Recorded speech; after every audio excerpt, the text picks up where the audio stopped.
I, 41 female, was invited to a New Year's Eve party by my coworker and a friend Jennifer, 30 female. I use the word friend loosely. Jennifer has always been blunt, borderline cruel, but I've brushed it off as, that's just how she is. For context, I'm single. Never married. No kids. It's not how I pictured my life at this age, and it still stings sometimes, especially when someone treats your single status as one of the 7 deadly sins. But for the most part, I've made peace with it. Lately, Jennifer has been making more comments about my relationship status. Not playful teasing, full-on digs. Things like, wow, still single, or, at your age, I'd panic. I told myself she was insecure, or joking, or drunk. This party was at her parents' house, a big family thing. From the moment I arrived, the comments started. Oh, you came alone. Not surprised. Honestly, being single at 41 is kind of sad, don't you think? As the night went on and the drinks kept flowing, she doubled down harder. The closer it got to midnight, the worse it became. At this point, if you haven't found anyone, you probably never will. I'd die if I ended up like that. People laughed awkwardly. I smiled through it, cheeks burning, counting down the minutes until I could politely escape.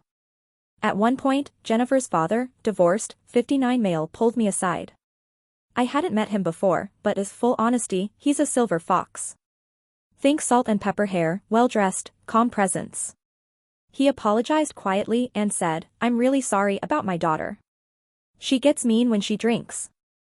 I, already a few glasses of wine deep and thoroughly done, replied, well, going by that logic, she's been drunk as long as I've known her. It was a terrible joke. Truly. I immediately regretted it. But he actually laughed. We ended up talking for the rest of the night. About work, life, travel, regrets, everything.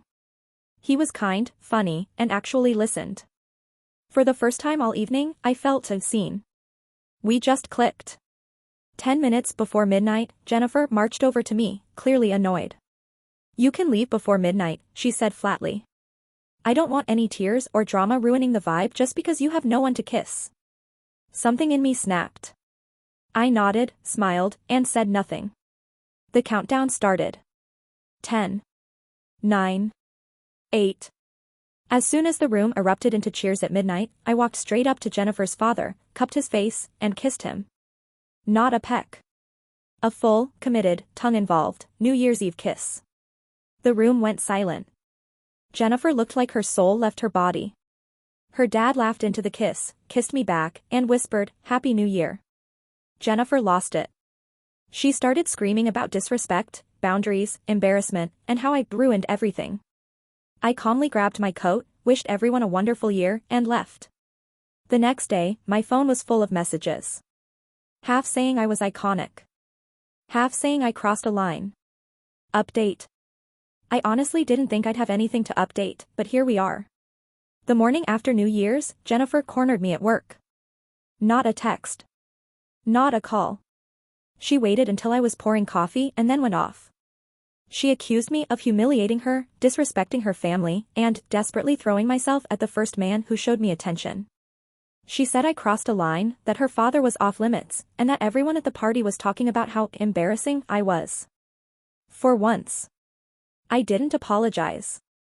I told her I didn't humiliate her, she did that all on her own. I reminded her, calmly, of every comment she made that night. How she called my life pathetic.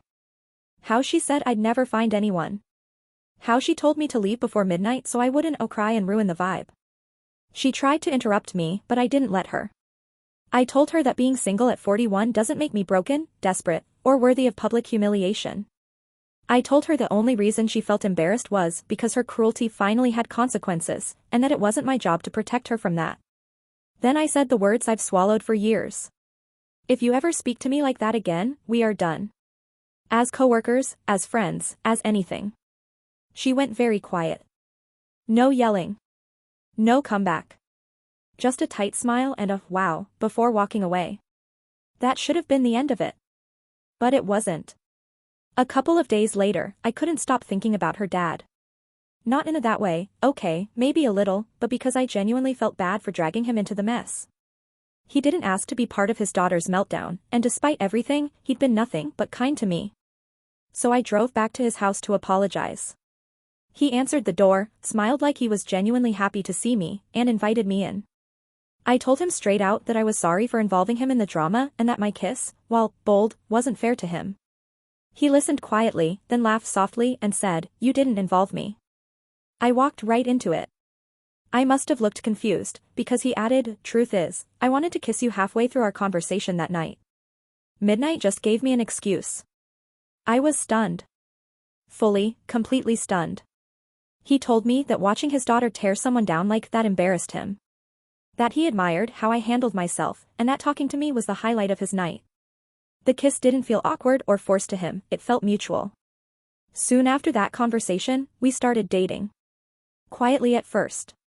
Coffee dates, long walks, dinners that turned into midnight conversations. No drama.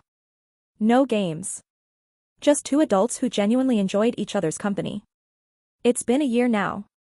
We're engaged. Jennifer found out through family, not from us. She didn't take it well, but at this point, her feelings are no longer my responsibility.